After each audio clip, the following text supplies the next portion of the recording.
You just got one of the biggest pay raises you've ever received, unless you don't want it. You haven't gotten one in more than 10 years. More than 10 years. And we got you a big one. I got you a big one. They had plenty of people that came up. They said, you know, we could make it smaller. We could make it 3%. We could make it 2%. We could make it 4%. I said, no. Make it 10%. Make it more than 10%. Because it's been a long time. It's been more than 10 years. That was President Trump taking credit for giving troops a pay raise for the first time in 10 years. Except that is not true. Service members get a pay raise every year. The last time they did not get a pay raise was in 1983, and that was because of a technical glitch. That's just one example of President Trump misleading the public in 2018. It's a thing that has happened, and as the year comes to a close, NBC News has taken a look back on the 10 biggest falsehoods we heard from President Trump. Yamiche Alcindor and Ginger Gibson are back with me. So Jane Tim put this together, guys. She is somebody who has been following the president's fact checks and been doing that since the campaign. So it's been a long couple of years for her because there's been plenty to talk about, right? So let's talk about a little bit of what we've heard from the president that turned out to simply not be true. Watch.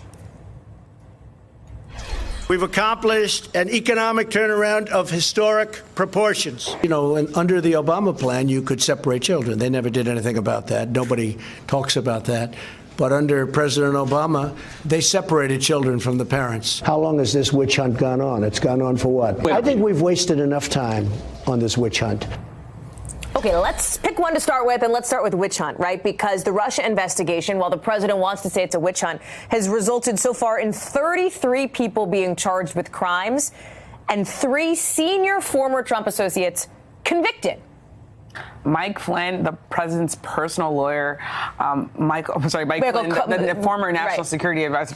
There are so many Michaels. Michael Cohen, the personal lawyer, and then the former campaign chairman, Paul Manafort. These are not just people around Trump. These are people that were the closest to the president, who were running his day-to-day operations, who knew and were close to his finances. So I think that this is not at all a witch hunt. And what Robert Mueller is showing, even with Roger Stone now possibly getting indicted soon, he's showing that he has real firepower behind this investigation, and that the president possibly should be worried. There's also another fact check that seems to be particularly timely this morning as it relates to the border wall. President said on Fox News in 2018, we'll read it here, that we're building the wall as we speak. He tweeted Monday night, we're already building and renovating many miles of wall, some complete. He talked, too, when he was overseas in Iraq, about going to visit this groundbreaking of the border wall, Yamiche, as you referenced earlier in the show.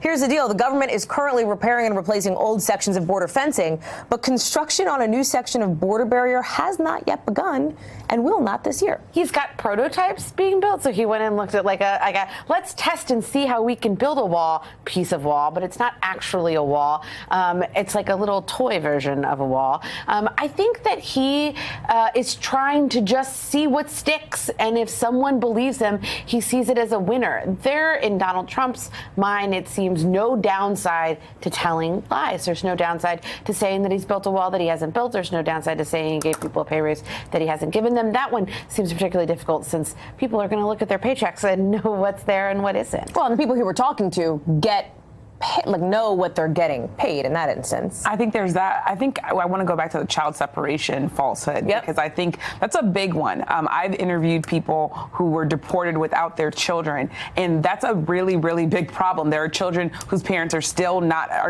reunited. So you have children who have essentially been orphaned, in the practical sense, by the American government. That's a big issue and a big problem. And now we have children passing away and dying in federal custody.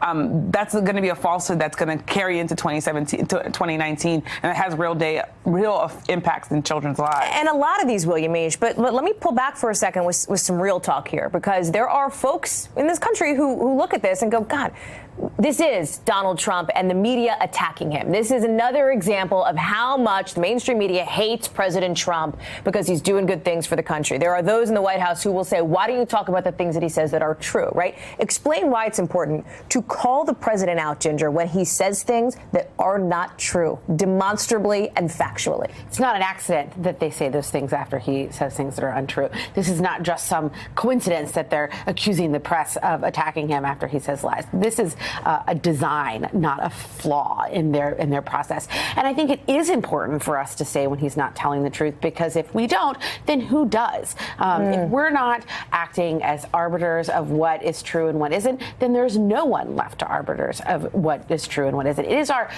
duty and our responsibility to do so. And you're right, we should not light our hair on fire and run down Pennsylvania Avenue every time he tells a lie, but we should say this isn't true and this is why it's not true in a responsible manner. And I always remind people, journalism is in the Constitution.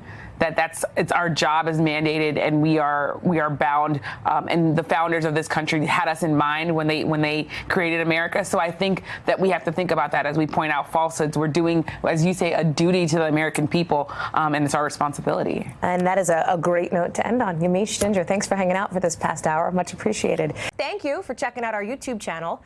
Why don't you subscribe? It's really easy. Just click on that button down there. And for more news from MSNBC, click on any of these videos here for the latest interviews and highlights. You can get more videos from MSNBC with our newsletters. Head over to msnbc.com/newsletters to sign up.